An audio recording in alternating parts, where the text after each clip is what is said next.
Shalom. F comme fumée. Quel est le profil que chaque entrepreneur a déjà rencontré dans sa vie? Le no-sayer. Le no-sayer est, comme son nom l'indique, toujours là pour dire non. Ton idée, ta start-up, ton projet, ça a l'air vraiment bien, hein, mais non, ça marchera pas, c'est pas le bon timing, c'est pas le bon marché, c'est peut-être pas la bonne équipe. No, no, no, no, no. Si on avait écouté ces gens-là, jamais Léa et Natou auraient monté une école, Ève et Nathalie un blog, Marc et Jacques un empire industriel, Ellie, Harry, Mick, Ben et bien d'autres une start-up technologique. On a su surmonter ces contraintes de l'espace, du temps et de la personnalité, trois notions qui sont connues dans la pensée juive sous les initiales Ashan, la fumée. Ce qui est très intéressant, c'est que dans la tradition d'Israël, le calendrier juif aussi nous invite à nous libérer de ces contraintes. À Yom Kippour, on se libère de l'espace. La Mishnah raconte qu'à l'époque, le jour de Yom Kippour, dans le temple, les gens étaient serrés comme des sardines. Mais au moment de se prosterner, miracle, il y avait de la place pour tout le monde. Il y a toujours de la place. De la même manière que, un peu plus récemment, en 1937, il y a une commission internationale qui débarque en Palestine pour estimer les capacités d'absorption démographique en terre d'Israël. Résultat de l'enquête, il y a la place pour 400 000 personnes en Israël, pas une personne de plus. Aujourd'hui, on est 9 millions en terre d'Israël, plus de 20 fois plus. Il y a toujours de la place. Le temps.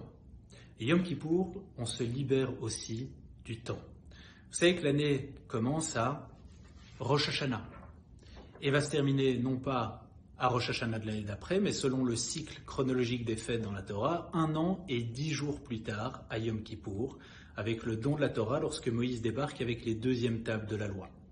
Du coup, j'ai une question pour vous.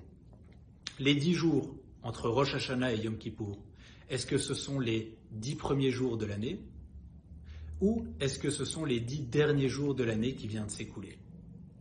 Réponse, ils sont en dehors du temps. C'est pour ça qu'on les appelle les 10 jours du retour, parce qu'on peut retourner à un point dans le passé, à une erreur du passé, pour apprendre de cette erreur et s'améliorer pour le futur. Un processus qu'on connaît très bien chez nous autres entrepreneurs, le pivot. Qu'est-ce qu'on fait à Yom Kippour? On pivote. Et enfin, la personnalité.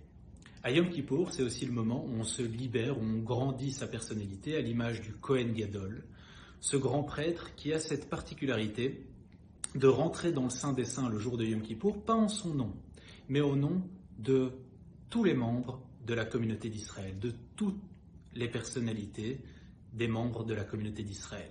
Il intègre le perfectionnisme de Yaël, la rigueur d'Henri, l'humour d'Itzik, la résilience de Paul. À Yom Kippour, on a cette opportunité de grandir sa personnalité. Si on résume donc tout ce qu'on a dit, Yom Kippour, c'est le moment où on se libère de ces contraintes. C'est aussi la raison pour laquelle on sonne du chauffard, dont la signification a toujours été la libération. Et enfin, on se libère de quoi? On se libère du temps en pivotant, on se libère de l'espace en se créant sa propre trajectoire de vie et on grandit sa personnalité à travers d'autres traits de caractère. Je voudrais donc vous laisser avec cette question. Quel est le trait de personnalité que vous souhaiteriez absorber pour l'année qui vient? Gmar Khatima Tova.